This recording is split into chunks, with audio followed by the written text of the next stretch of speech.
उन्हें असर की नमाज पढ़नी थी, वक्त कम था, वजू की जरूरत थी, पर तरफ तलाश में थे पानी के, दौड़े कहीं पानी मिल जाए, कहीं पानी का इंतजाम न हुआ। अल्लाह अकबर, बस्ती के करीब गए, कुआं था, उसके किनारे पे गए, डोल और रस्सी नहीं थी, तलाश में थे कैसे पानी निकालूं, जुस्तजू में थे।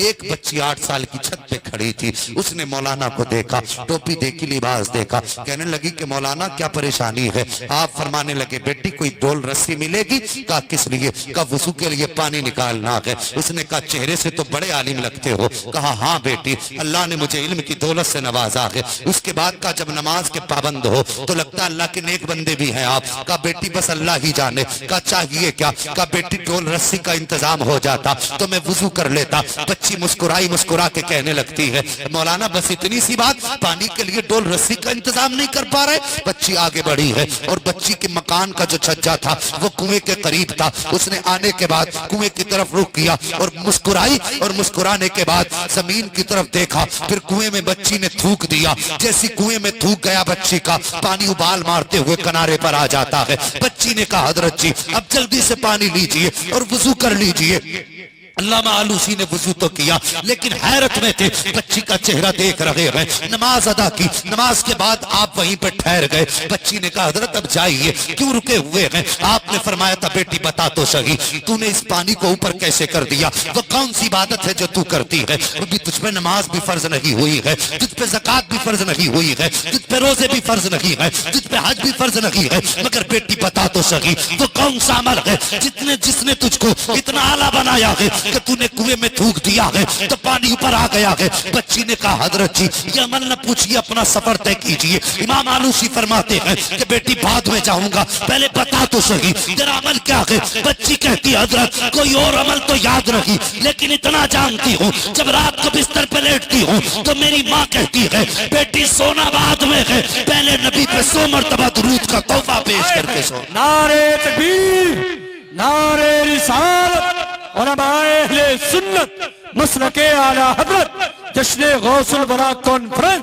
जश्न गौसुल बरा कॉन्फ्रेंस, फैदाने गौसे आजम, फैदाने गौसे आजम, नारे तकबीर, नारे रिसालत। जितना चाहो पढ़ लो, कामयाबी की दलील नहीं बन सकता है, लेकिन मैं गारंटी के साथ कहता हूँ 1 घंटा किताब को दो या 8 घंटे किताब को दो, 15 मिनट माँ के कदमों में दे दिया करो, 10 मिनट बाप के कदमों में दे दिया करो। जितनी देर बैठ करके तूने मोबाइल चला करके गूगल पे अपनी तालीम हासिल करनी है, इतनी देर बाप के कदमों में बैठ और उसके पैरों को दबाना शुरू कर दे। जब वो राजी होगा एक दिन तुझसे कहेगा बेटे क्या चाहिए, उस वक्त माँ बाप से मांग लेना। खुदा की कसम जो इनकी जबान से निकल जाएगा तुझे मौत नहीं आ सकती जब तक तेरे आंगन में उतार नहीं आ जाए। नारे तकबीर, नारे रिसालत, उलमाए अहले सुन्नत, अज़मते वालिदैन, जश्न गौसुल बरा कॉन्फ्रेंस।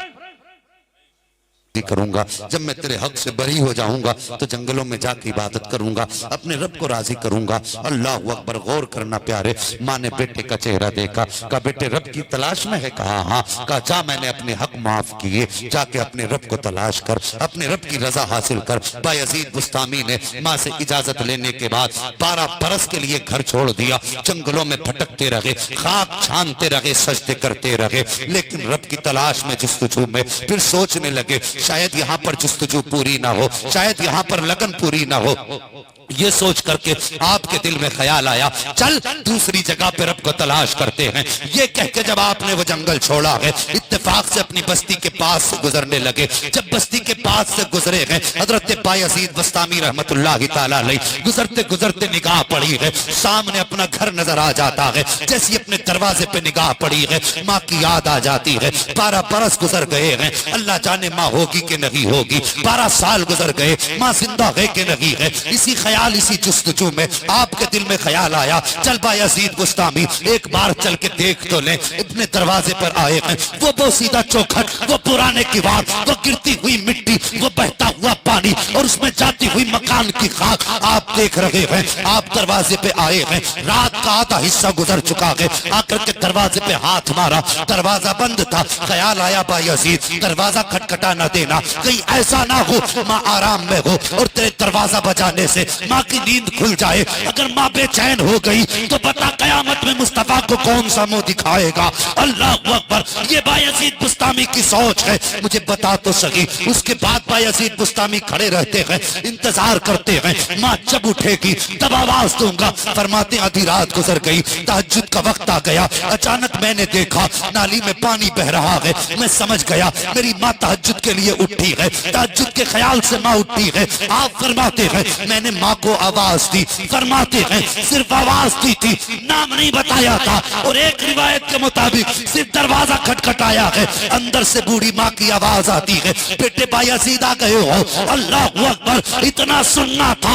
माँ की आवाज सुन करके बायजीद बुस्तामी जमीन पे गिर जाते हैं, चीख मार कर रोने लगते हैं। माँ ने दरवाजा खोला है, अल्लाह अकबर, बेटे को देखा जमीन पे पड़ा है। मुझे बता तो सही, ये बायजीद बुस्तामी की माँ है।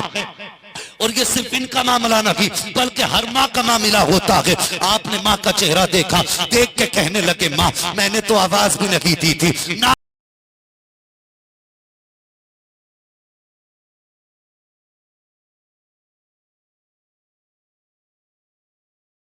के बाद लौटा हूँ। पता मेरा पता किसने बता दिया, इतना सुनना था। माँ की आंख में आंसू आ गए, कहने लगी लगते जिगर नूरे नजर तुझे भूली कब थी, जब जब सजदे किए हैं तेरे लिए दुआएं की है, जब जब कयाम किया है तेरे लिए दुआ की है, जब जब तिलावत की है तेरे लिए दुआ की है। बेटे रातों को जाग करके जब इबादत से फारिग होती हूँ तेरे हक में दुआ करती रहती हूँ। ए बेटे बायजीद तेरी माँ आज तक भूली नहीं है, तेरे हक में दुआ करती रही है। अल्लाह अकबर, माँ ने बेटे को उठाया है और उसके बाद अपने लाल का हाथ पकड़ा है, घर के अंदर लेके चली है। मुझे बता तो जवान, ये बायजीद बुस्तामी है। आधी रात तक खड़े रहे कि माँ की नींद में फर्क न पड़ जाए। और तू रात को 2-2 बजे आता है, दरवाजे खटखटाता है, अगर माँ उठ करके दरवाजा खोले उसके बाद चीख के कहता है कि तुझे क्या हो गया, इतनी देर में दरवाजा खोला है। ओ होश कर, किस पे अकड़ रहा है। खुदा की कसम अगर ये नाराज हो गए हैं तो तुझे क्या लगता है तेरे सजदे बख्शवा देंगे। सजदे तो क्या है मदीने वाले। मेरा बेटा 12 बरस तक तेरी तलाश में जंगलों की खाक छानता रहा। ए मेरे मालिक, मैंने 12 साल तुझसे रोटी का सवाल नहीं किया, मैंने 12 साल तुझसे अपनी सेहत तंदुरुस्ती न मांगी, तुझसे अपनी जिंदगी का ऐश नहीं मांगा। ए मेरे परवरदिगार, आज तक मैंने तुझसे 12 बरस में अपने लिए कुछ नहीं मांगा है। आज एक मजबूर माँ है मेरे मालिक, मेरा चेहरा देख, मेरे चेहरे पे झुर्रियां पड़ चुकी हैं, गाल पिचक चुके हैं, दांत टूट चुके हैं। या अल्लाह मैं तेरी कमजोर बंदी हूँ, मेरे लिबास को देख कितना पुराना लिबास है। ए मेरे परवरदिगार, आज मैं तेरी बारगाह में सवाल करती हूँ, मेरे मालिक मेरा बेटा जो 12 बरस तक ढूंढता रहा और वो इसे ना मिल सका, आज अपने करम से दे दे। बायजीद बुस्तामी कहते हैं पहला आंसू गिरा, दूसरा कतरा गिरा, तीसरा कतरा गिरा। फरमाते माँ रोती गई, आंसू बहाती गई। फरमाते हैं जैसे जैसे माँ के आंसू के कतरे मेरी कमर पे गिरते जाते थे, हर धड़कन से अल्लाह अल्लाह की सदा की जाती थी। फरमाते कि माँ ने चेहरे पे हाथ फेरा और उसके बाद कहा था बायजीद बता तो सही अब तेरा क्या हाल है। फरमाते मैंने कहा ए माँ जो 12 बरस में न पा सका वो आज 2 मिनट में तेरी गोद में आके पा लिया। नारे तकबीर, नारे रिसालत, उलमाए अहले सुन्नत, मसलके आला हज़रत, अज़मते वालिदैन, जश्न गौसुल वरा कॉन्फ्रेंस। नारे तकबीर। सारी अकड़ छोड़ दे, बाजुओं को समेट ले, जैसे बचपन में माँ के आंचल में आया करता था, आज भी ऐसी आके बैठ। खुदा की कसम जब तू इनकी बारगाह में छोटा बन के आएगा अल्लाह तुझे जमाने में बहुत बड़ा बना देगा। सुभान अल्लाह, सुभान अल्लाह। वो मेरे हुजूर ने फरमाया, फरमाते जिसके लिए माँ बाप आखिरी सांस में दुआ कर दे हाथ उठा के, शर्त यह है ईमान वाला।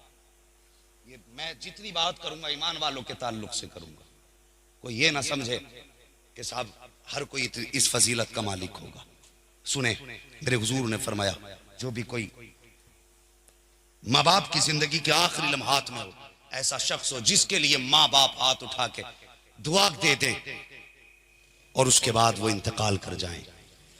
फरमाया गया जब कयामत का दिन होगा दुनिया अपने शफी को तलाश करेगी, मैं उस शख्स को तलाश करूंगा जिसके हक में माँ ने आखिरी लम्हों में दुआएं की होंगी। सुभान अल्लाह, सुभान अल्लाह। या बाप ने दुआ की होगी आखिरी सांस पे माँ बाप ने औलाद के हक में हाथ उठा के इतना कह दिया हो, या अल्लाह मैं इससे राजी हूं। मुस्तफा फरमाते सब जन्नत को ढूंढेंगे, मैं उस जन्नती को ढूंढूंगा।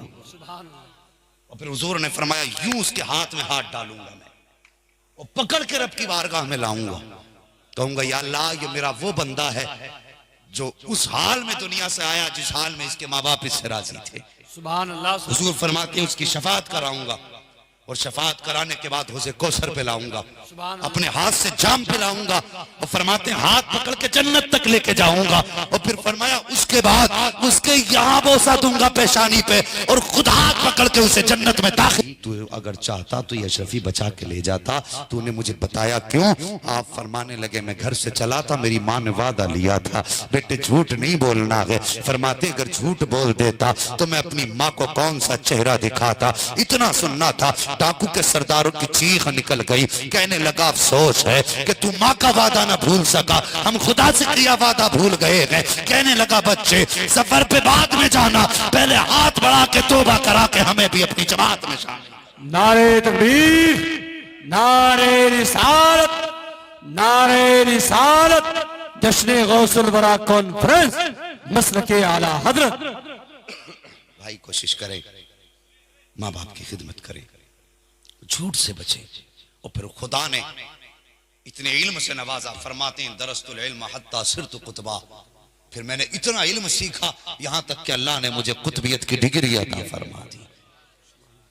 हाँ, इतनी शान सरकार गौसे पाक की, कितनी बड़ी शान है। कौन बयान करे, कहां तक बयान करे। ओ यार जिसके इशारे से मौत और जिंदगी खेला करती हो, फिर उसकी शान का अंदाजा कौन लगा सकता है? कोई लगा सकता है उसका अंदाजा? अल्लाह अकबर। मगर देखो पूरी जिंदगी लोग कहते हैं कि जो वली होता है आलिमों की लाइन अलग, वलियों की अलग। इन उलमा से पूछिए, जमात बैठी उलमा की, इनसे पूछिए गौसे पाक सिर्फ वली ऐसे ही नहीं थे, मज़ार पे बैठने वाले नहीं थे, बल्कि सरकार गौसे पाक बाज़ाब्ता तौर पर मदरसे में पढ़ाया करते थे, दरसे हदीस दिया करते थे, दरसे कुरान दिया करते थे। इतने बड़े आलिम थे गौसे पाक। आज बिला वजह का रोला लगा रखा है, शोर मचा रखा है कि बस वलियों की और पीरों की, मौलवियों की लाइन अलग। नहीं, इल्म विलायत की पहली सीढ़ी है, समझ रहे हैं? इल्म विलायत की पहली सीढ़ी। अगर इल्म नहीं तो फिर वली भी नहीं है, ये भी सुन लीजिए। अगर इल्म नहीं तो वली भी नहीं। कोशिश करें बच्चों को तालीम से हमकिनार करें। आज हमारी सोसाइटी में बहुत कम लोग तालीम की तरफ जा रहे हैं। ये आखिरी बात कह दूं, इल्म हासिल करो, बच्चों को पढ़ाइए। मारेरा शरीफ का बड़ा प्यारा नारा है, वो कहते नहीं तो वली भी नहीं। कोशिश करें बच्चों को तालीम से हमकिनार करें।